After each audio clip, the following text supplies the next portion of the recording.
하나님과 함께하며 형통한 삶을 살던 요셉. 그런데 이야기는 여기서 순탄하게만 흘러가지 않습니다. 바로 그 형통함 때문에 역설적으로 엄청난 시험이 찾아오게 되죠. 성경은 시험이 찾아온 시점을 아주 정확하게 그 후에라고 짚어줘요. 이게 무슨 뜻이냐면 인생의 가장 밑바닥, 가장 힘들 때 시험이 온 게 아니라는 겁니다. 오히려 보디발 집에서 인정받고 이제 좀 살만하다 싶을 때 바로 그 안정의 순간에 위기가 시작된 거죠. 그리고 이 유혹, 이게 무슨 한 번 툭 던지고 마는 그런 게 아니었어요.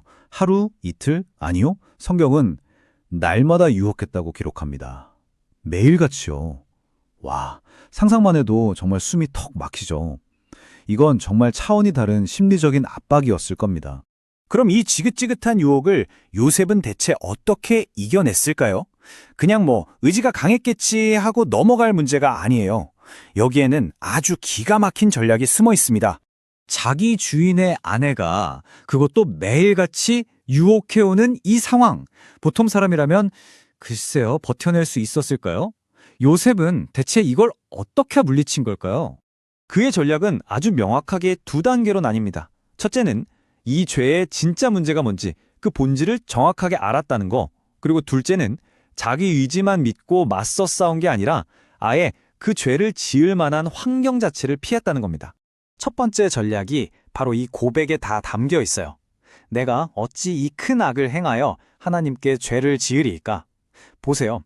주인인 보디발에 대한 배신이기도 하지만 요셉은 그보다 먼저 이건 하나님 앞에서 죄를 짓는 문제라고 본 거예요. 문제의 핵심을 정확히 본 거죠.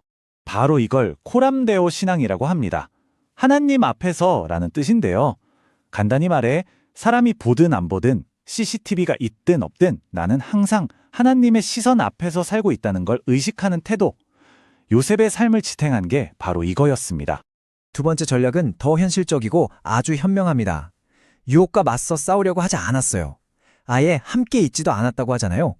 자신의 의지력을 시험대에 올리는 어리석은 짓 대신에 죄를 지을 수 있는 그 환경 자체를 원천 봉쇄해버린 거죠. 피하는 게 이기는 거라는 걸 알았던 겁니다. 자, 이렇게까지 해서 유혹을 물리쳤습니다. 그럼 이제 상을 받아야 마땅하잖아요. 그런데 여기서 이 이야기에 정말 충격적인 반전이 또 한 번 일어납니다. 과연 요셉은 자신의 정직함을 인정받고 그 억울함을 풀 수 있었을까요? 안타깝게도 현실은 처참했습니다. 정직함에 대한 보상은 칭찬이 아니라 억울한 누명을 쓰고 감옥에 갇히는 거였어요. 세상에. 노예 신세도 서러운데 이젠 성범죄자라는 누명을 쓴 죄수가 되어버린 겁니다. 정말 기가 막힌 상황이죠.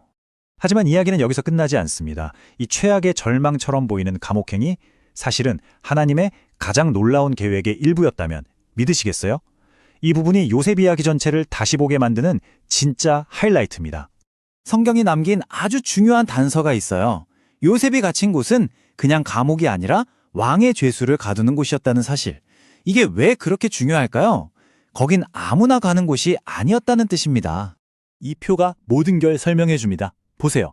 보디발의 집, 즉 고위 관료의 집에서 가정총무로 일하면서 그는 경제와 경영실무를 익혔습니다. 그리고 왕의 감옥, 거긴 누가 있었을까요? 바로 왕에게 잘못 보인 고위 정치범들이 모여있던 곳이죠. 그들과 함께 지내면서 자연스럽게 이집트의 정치, 권력의 생리를 배울 수 있었던 거예요. 노예 생활과 감옥 생활이 그냥 고난이 아니라 이집트 총리가 되기 위한 완벽한 마취형 트레이닝 코스였던 셈입니다. 정말 소름 돋지 않나요? 결국 이겁니다. 하나님은 인간의 악함까지도 선하게 사용하신다는 것. 우리 눈에는 완전한 실패와 좌절처럼 보였던 그 모든 순간이 사실은 더 큰 그림을 위한 완벽한 준비 과정이었던 거죠. 그리고 가장 중요한 건 그 캄캄한 감옥 안에서도 하나님은 여전히 요셉과 함께 하셨고 그래서 그는 거기서도 형통한 자였다는 사실입니다. 그래서 요셉의 이야기가 오늘 우리에게 던지는 메시지는 바로 이것입니다. 지금 내가 겪고 있는 이 고난, 이 억울함이 나를 버려두는 시간이 아닐 수 있다는 거. 오히려 그곳이 나를 더 크게 쓰시기 위한 하나님의 가장 특별한 교실일 수 있다는 겁니다. 오늘 내용을 마치면서 마지막으로 이 질문을 여러분께 남기고 싶습니다. 지금 여러분의 인생에서 가장 캄캄하고 답답한 감옥이라고 느껴지는 그곳, 어쩌면 그곳이 하나님이 나를 위해 준비하신 가장 특별한 훈련소는 아닐까요? 한번 깊이 생각해 보시는 시간이 되길 바랍니다.